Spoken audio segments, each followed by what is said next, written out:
आदरणीय धर्म प्रेमी सज्जनों, सादर नमस्ते। मैं जेठालाल विश्वकर्मा आप सभी का हार्दिक अभिनंदन करता हूँ। महाभारत उद्योग पर्व अध्याय 8। जब तक हम ईश्वरकृत वेद आदि सच्चे शास्त्रों को पढ़ते पढ़ाते रहे, सुनते सुनाते रहे, तब तक भारत देश विश्व गुरु कहलाता था। जब से हमने मनुष्यकृत क्षुद्राशय ग्रंथों को पढ़ने पढ़ाने लगे और इन पर अधिक विश्वास करते चले गए, हमारी दरिद्रता बढ़ती चली गई। महाभारत में आगे महर्षि वैशंपायन जी कहते हैं, हे राजन जन्मेजय जी। तब महात्मा विदुर राजा धृतराष्ट्र से आगे कहने लगे, विश्व का रस एक पीने वाले को ही मारता है, शस्त्र से भी एक का ही वध होता है, परंतु गुप्त मंत्रणा के प्रकाशित होने से राष्ट्र और प्रजा के साथ ही राजा का भी विनाश हो जाता है। अकेला स्वादिष्ट पदार्थ ना खाएं, अकेला किसी विषय का चिंतन ना करें, अकेला मार्ग में ना चलें तथा बहुत से लोग सोए हों तो उनमें अकेला ना जागें। हे राजन, जैसे समुद्र पार जाने के लिए जल यान ही एकमात्र साधन है, उसी प्रकार स्वर्ग के लिए सत्य ही एकमात्र सोपान अर्थात सीढ़ी है, परंतु आप इसे समझ नहीं पा रहे हैं। क्षमाशील पुरुषों पर एक ही दोषारोपण होता है, दूसरे की तो संभावना ही नहीं है। वो दोष ये है कि क्षमाशील मनुष्य को लोग असमर्थ समझ लेते हैं, परंतु क्षमाशील मनुष्य का वो दोष नहीं मानना चाहिए। इस संसार में क्षमा वशीकरण रूप है, भला क्षमा से क्या सिद्ध नहीं होता। जिसके हाथ में शांति रूपी तलवार है, उसका दुष्ट लोग क्या बिगाड़ सकते हैं।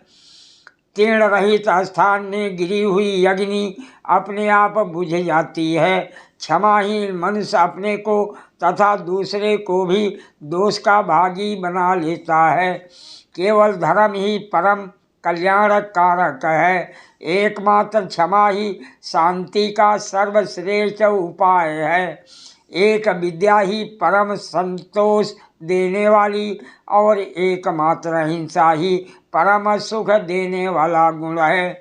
सांप जैसे बिल में रहने वाले जीवों को खा जाता है, उसी प्रकार ये पृथ्वी शत्रु से विरोध ना करने वाले राजा और प्रवास ना करने वाले ब्राह्मण अर्थात सन्यासी, इन दोनों को खा जाती है। जरा भी कठोर ना बोलना और दुष्ट पुरुषों का आदर ना करना, इन दो कर्मों का करने वाला मनुष्य इस संसार में विशेष शोभा पाता है। जो निर्धन होकर बहुमूल्य वस्तु की इच्छा रखता है तथा असमर्थ होकर भी क्रोध करता है, ये दोनों ही अपने लिए तीक्ष्ण कांटों के समान हैं और अपने शरीर को सुखाने वाले हैं।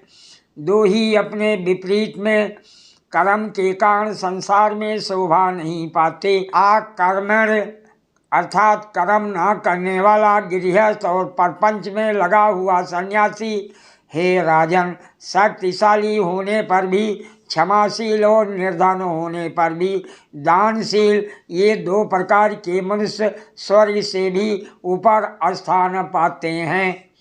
न्यायपूर्वक उपार्जित धन के दो ही दुरुपयोग समझने चाहिए, अपात्र को दान देना और सत्पात्र को ना देना। जो धनवान होकर भी दान ना दे और दरिद्र होने पर भी परिश्रम ना करे, कष्ट को सहन ना करे, इन दो प्रकार के मनुष्यों को गले में भारी शिला बांधकर पानी में डुबो देना चाहिए।